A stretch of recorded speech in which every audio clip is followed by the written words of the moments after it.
What if your dog was to wake up tomorrow with your level of consciousness where it realizes itself and its situation that it's in, where it is a pet or a companion to someone, where it realizes that it's been genetically modified and fucked with on all different types of levels to suit this living situation that it's in, where it also comes to realize that it has a counterpart somewhere out there in the world that it will never know and experience.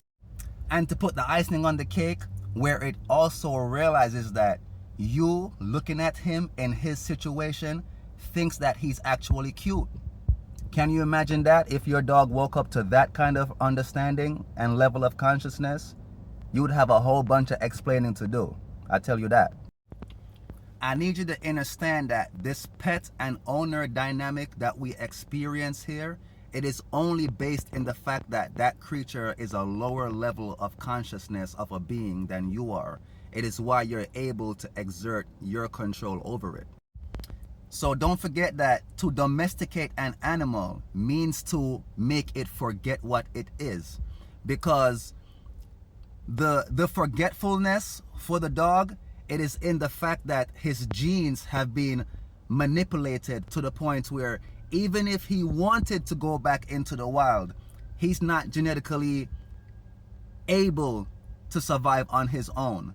His survival skills on his own is weaned out of him. He's dependent on this owner or partner that he's with.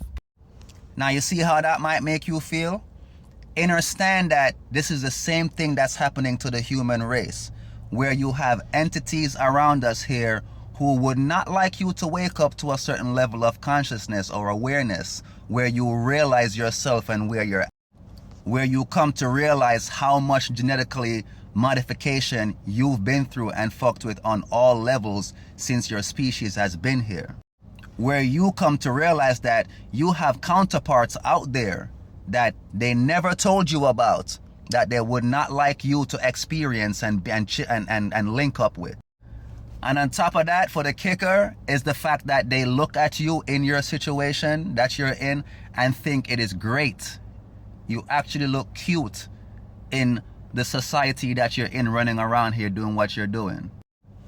As a matter of fact, it's because we're going through that is why we think it's okay to do it to the other animals, because it's being done to us. Just something for you to think about for the day. Peace.